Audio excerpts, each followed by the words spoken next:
things to say. Promises made, promises kept. And Trump is the only president ever that has traded his wealth for his country and not his country for his wealth. It isn't often that you get an insightful and probably factually correct statement from a Trump supporter at one of these rallies, but as the fight between Trump and DeSantis crystallizes, the MAGA train is stepping up their game. Yesterday marked the official kickoff of Ron DeSantis' much-awaited presidential campaign after a pretty embarrassing few weeks of missteps, bizarre interactions, and cratering support from the right. His announcement kickoff on Twitter, of all places, certainly leans into the belief that many of us share that his campaign is designed for internet culture war fighters and not for your everyday American. This interview from an Iowa Trump rally is fascinating because this guy is admitting that because of Trump's many scandals and his multiple felony charges and all of the legal fees he has to pay, he probably is a much poorer man than when he started his political career. And that, I guess, to many is a sign of his undying devotion to the American people, or like 25% of the American people who still want Trump around. Of course, there are contrasting reports to this that claim he hauled in a whopping $1 billion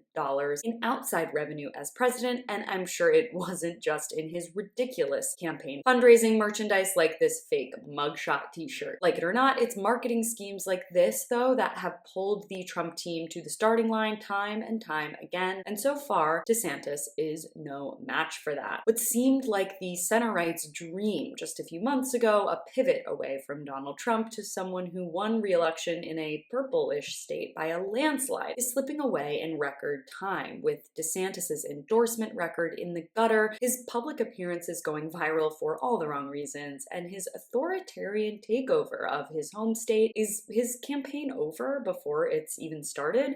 Let's hear what Kari Lake has to say. When you pick a fight with Disney, you need to play to win, and so far Governor DeSantis has been outworked and outmaneuvered by Disney.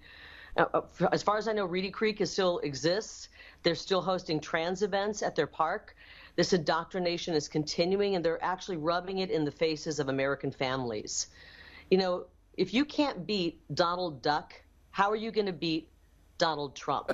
I think that's the question we have to ask when it comes to Governor DeSantis. If you can't beat Donald Duck, you can't beat Donald Trump. What a zinger from the far right failed gubernatorial candidate from Arizona. Or maybe I shouldn't say failed, because she hasn't even conceded that race yet and is continuing to waste a lot of taxpayer dollars in fighting that fight that's clearly already over. I guess she's the perfect candidate to talk about winning and losing. She can't even give up on her grifting on the one election she lost. We're coming to a moment in time when the last barrier to another Trump v. Biden election has formally entered the race, and while it is fun to see Meatball Ron flounder, let's not forget that this signals the beginning of what will surely be another harrowing election season with Donald Trump right in the center of it.